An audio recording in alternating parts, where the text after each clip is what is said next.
Alright, today we'll take a look at a 78 Honda Hobbit PA50. This is a number 2, not a number 1 PA50. It does look like a number 1 because I painted it like that, but this originally was the yellow model.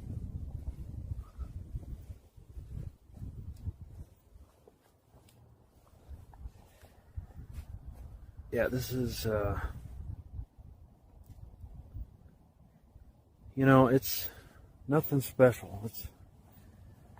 I mean, it probably looks better in the video than it does in real life, honestly. It's just a rattle can type paint job, but either way, she's all stock. Absolutely no mods. I just replaced the speedometer. That's why it looks like it's got low miles on it. But yeah, these bikes featured a CVT, which was really nice. A lot of mopeds are just a single speed. So this one's got the torque converter design, like on a go-kart or a golf cart or something like that, and that really helps it with takeoff. I mean, I've had a lot of mopeds, and this one outperforms all of them. I mean, it really does. I mean, I've had the PA50s and Batavus, Sachs. I've had several different brands, and the PA50 was probably the most comparable.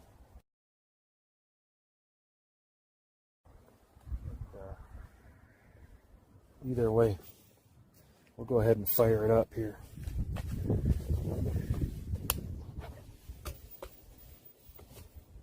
Sit right.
Yeah, she goes right at 28 miles per hour.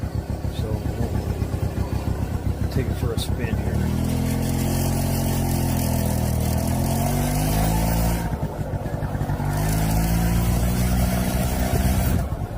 Sorry, I'm riding one-handed, everybody, so it's kind of tricky for me. We'll go up a steep hill here.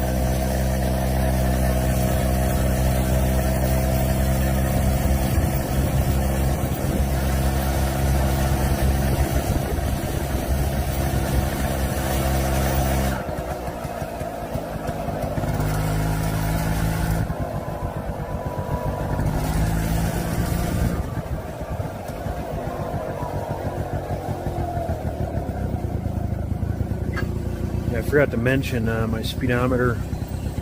The drive gear is from a Honda Express, and so it reads way too slow. Like, it'll say I'm going like 20 miles per hour, but I'm actually going like 28 or 29.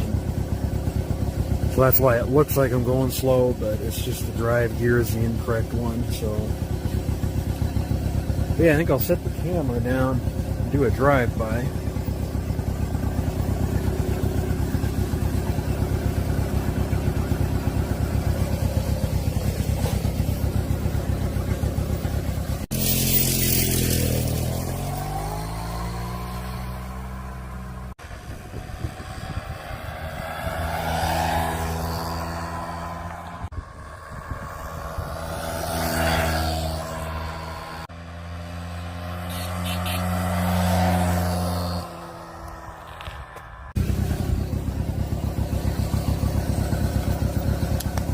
Alright, go ahead and open it up, see what it can do.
Okay, so yeah, 78 Hobbit.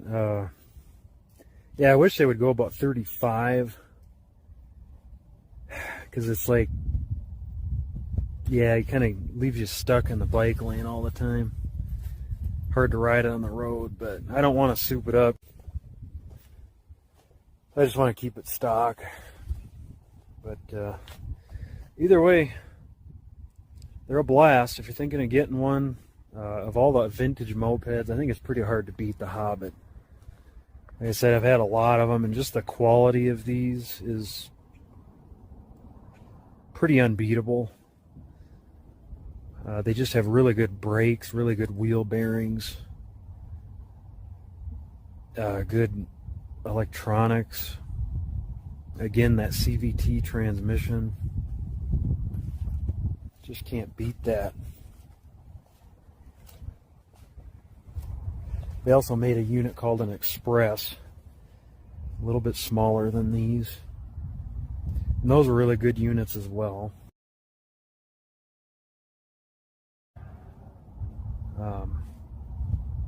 Yeah, I'm 200 and I've ridden this at like 220 pounds and it had no trouble carrying me around.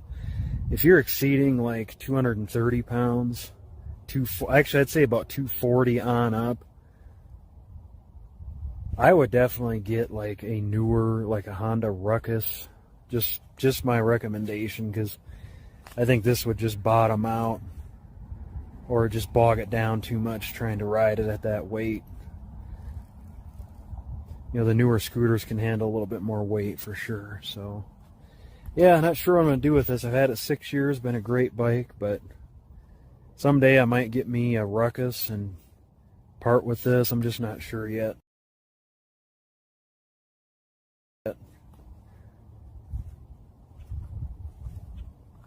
And partly why I'm debating on that is the two-stroke engine really, this is the smoothest one I've had of all the mopeds I've owned, but they produce this vibration through the seat.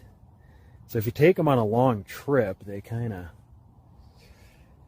yeah, they kind of make certain things, certain body parts numb, and yeah, it just is no fun. So, you know, I don't know if something like a Ruckus would have that issue or not. I don't know. If a newer scooter would be a little bit smoother, maybe. And the other issue is, too, is the two-strokes, they get a little bit hot, and they start losing their power when they get hot.